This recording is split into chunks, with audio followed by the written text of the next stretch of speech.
More than 15 inches of snow has fallen this month here in Indiana.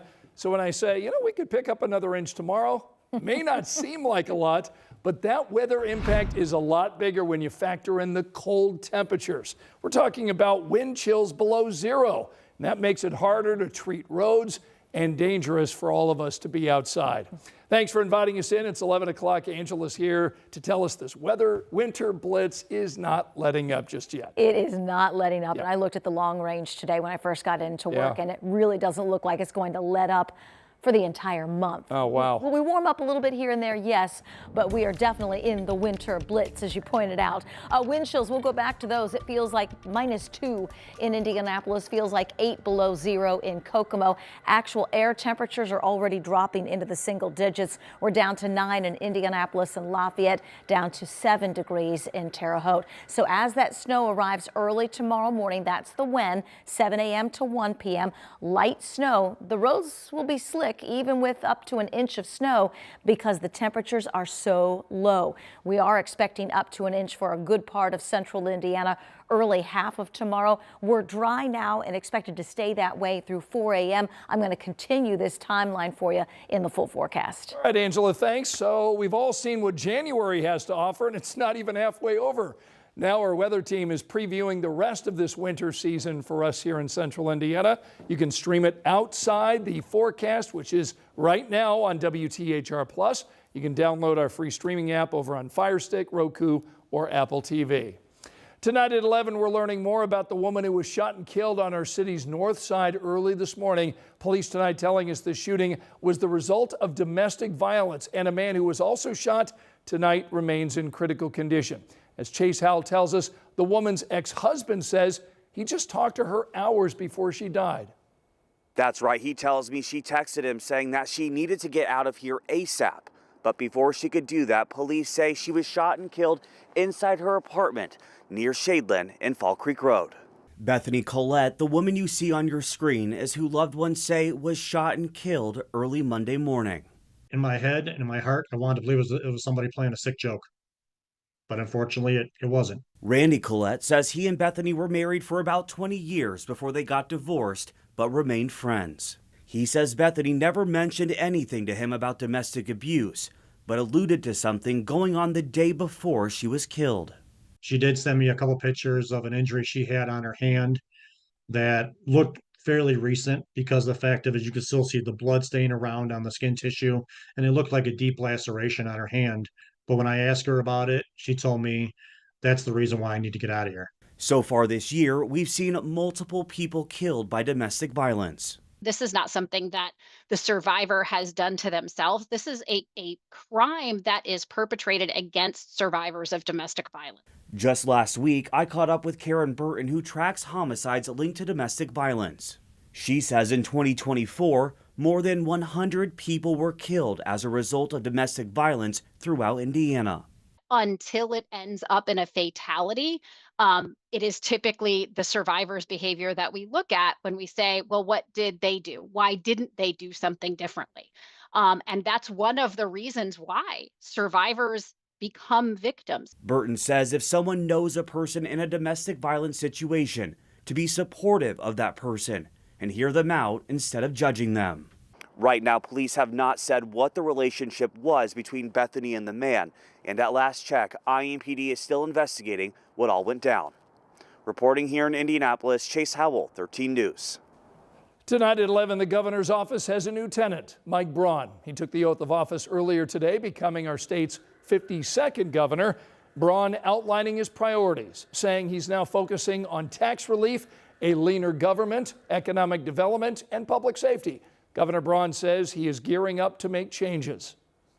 Or take on the opaque system to lower costs and increase transparency for all Hoosier families like I did in my own business 16 years ago. Lieutenant Governor Micah Beckwith and Attorney General Todd Rokita were also sworn in today. Here's a look at the other stories making headlines right now. A Texas man is tonight under arrest, accused of stalking Caitlin Clark. Investigators say 55-year-old Michael Lewis sent the Fever star threats and sexually explicit messages on social media. He was taken into custody here in Indianapolis. We hope that when people look at a case like this, certainly they understand that what goes on and what takes place online is not okay. Lewis is expected to make his first appearance in Marion County Court tomorrow. Tonight, police are working to figure out why a teenager was shot and killed here in Indianapolis as they now search for the person responsible. 14-year-old Deandra Clay Staples died on the south side of Indy. Police tell us someone discovered her body in the snow at an apartment complex near Shelby Street and Sumner Avenue Saturday morning. Tonight, the Carroll County prosecutor tells us he now expects the former Delphi police chief to face criminal charges. Nate Lamar resigned last week after a judge said he was dishonest under oath defending the search of a car without a warrant during a drug arrest. The prosecutor said it's not a conflict for his office to handle this case, but he may reach out to a special prosecutor. The daughter of former Southern Indiana Sheriff Jamie Knoll is tonight the second family member to get sentenced to prison. 28-year-old Casey Knoll just accepted a plea deal for tax evasion and theft. Now, as part of this plea agreement, she was sentenced to 60 months in prison, with 51 of those months suspended to probation. She was also ordered to pay more than $113,000 in restitution. Remember, you can find all of our latest local stories anytime on our 13 News app. It has been 46 years since the murders of 4 Burger Chef employees, their bodies discovered in Johnson County. This case has gone unsolved for decades, becoming one of the biggest mysteries in our state. Now, one of the victims, 16-year-old Daniel Davis, is being remembered in a special way where he went to school, Decatur Central High School. Our Logan Gay joins us live from the newsroom tonight with that story. Logan? Hey, Scott, Daniel Davis was a student at Decatur Central High School when he was murdered. 2 current teachers found out Daniel was really passionate about photography at the time. That's why they decided to honor him by starting a photography scholarship in his honor at the school. A conversation about Decatur Central High School student Daniel Davis's involvement in one of Indiana's biggest mysteries and a subsequent deep dive into his life at the time is what led teachers Jason Chancel and Robert Bowling to spearhead a unique way to honor his life. He was an avid photographer, so how about we create a scholarship in his name, because in his obituary they tried to create one, and I was like, let's get this off the ground, and what a good way to something good to come out of something so horrific. The brutal and mysterious murders have been at the center of conversations for years. Chancel and Bowling are hoping this will open the door for a different conversation. Every time you hear about the Burger Chef, it's something always bad, like the murder itself. I was like, for once, now we can report on something about the Burger Chef murders, and there's something good. Before launching the scholarship, the 2 educators spoke with Daniel's mother, Norma, who told them all about her son. During his time here, he was an honor roll student. He was an avid photographer, so much so that he had his own darkroom in his basement, and he wanted to go into the Air Force. He had a brother that was in the military, and that was his dream, was to go into the Air Force and pursue a career in photography. They say Norma is so excited about the College Scholarship Fund, she donated enough money to fund the first year. It's kind of cool to get to honor somebody that didn't really have a chance to go beyond that age of 16 years old. So, and just say, hey, this person was important, this person made a difference, this person made an impact while they were here.